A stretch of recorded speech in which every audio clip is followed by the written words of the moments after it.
Bonsoir à tous, ce soir je suis au théâtre de Gennevilliers, au T2G, pour Tristan d'Éric Vignier. Tristan, donc c'est d'après Tristan et Iseult, cette grande histoire d'amour qu'on connaît à travers des fragments. Là, Éric Vignier, c'est la première fois qu'il réécrit, en fait, qu'il écrit directement une pièce. Il est plutôt metteur en scène d'habitude, il adapte. Il avait notamment adapté du Marguerite Duras, si je me souviens bien. Et il avait aussi monté des pièces de Rémi DeVos. Et donc là, c'est son premier texte écrit. Le spectacle avait été créé en 2014 à Lorient. Donc là, c'est une reprise. J'en avais pas du tout entendu parler, pour être tout à fait honnête. Et je croyais même que c'était une création avant de lire le programme de salle. Bref, on va découvrir tout ça ce soir et je vous en parle à la fin du spectacle puisque ça dure seulement 1h30.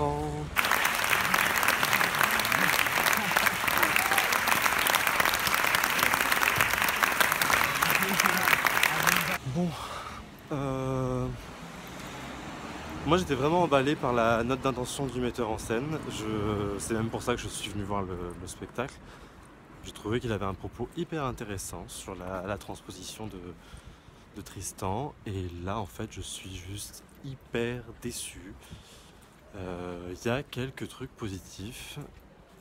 Mais honnêtement, dans l'ensemble, c'est vraiment décevant, en fait. Décevant quand on a lu la note d'intention, surtout. Parce que voilà, c'était plein de belles promesses. Et finalement, il n'y a pas grand-chose sur scène.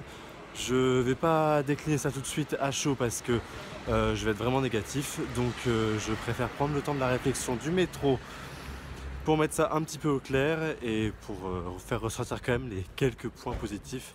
Parce qu'il y en a quand même, faut pas exagérer non plus. Donc à tout de suite. Bon, sur le fond, donc il y a des choses qui fonctionnent assez bien, notamment sur la réécriture du mythe de Tristan et Iseult. Je trouve qu'il apporte beaucoup d'autres références et que finalement le travail d'écriture, le travail de recherche et le travail d'adaptation qui en a été fait, ça c'est plutôt intéressant et ça fonctionne. Donc au niveau textuel, je trouve ça bien.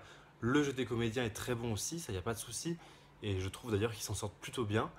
Mais le problème, vraiment, c'est la forme en fait. On a mais énormément d'effets qui viennent parasiter tout le truc. C'est-à-dire que j'avais l'impression que tout, les lumières, les rideaux, les décors, tout était complètement gratuit et juste là pour faire un peu moderne.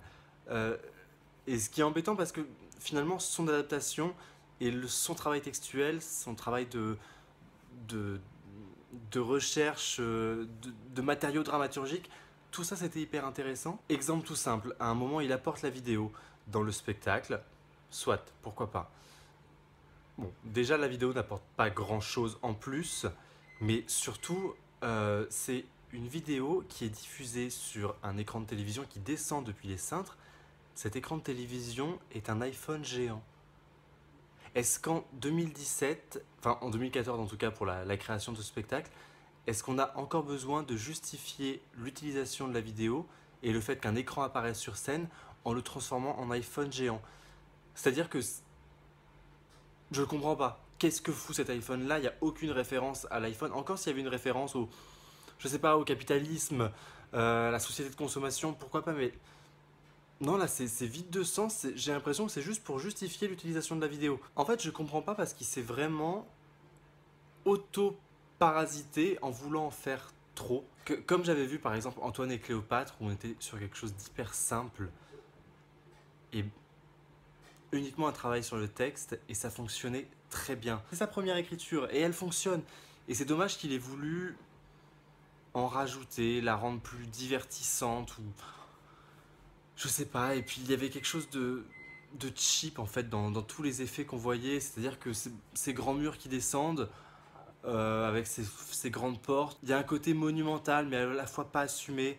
Tout est fait mais tout est fait à moitié. Par contre voilà, il y a un excellent travail sur le texte. Les comédiens sont assez drôles en plus, donc c'est vraiment dommage de les embourber là-dedans dans une fioriture qui est pas nécessaire.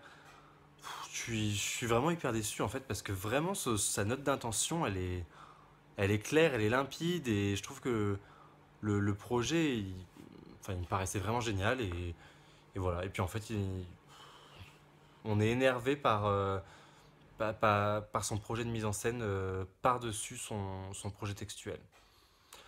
Donc c'est dommage.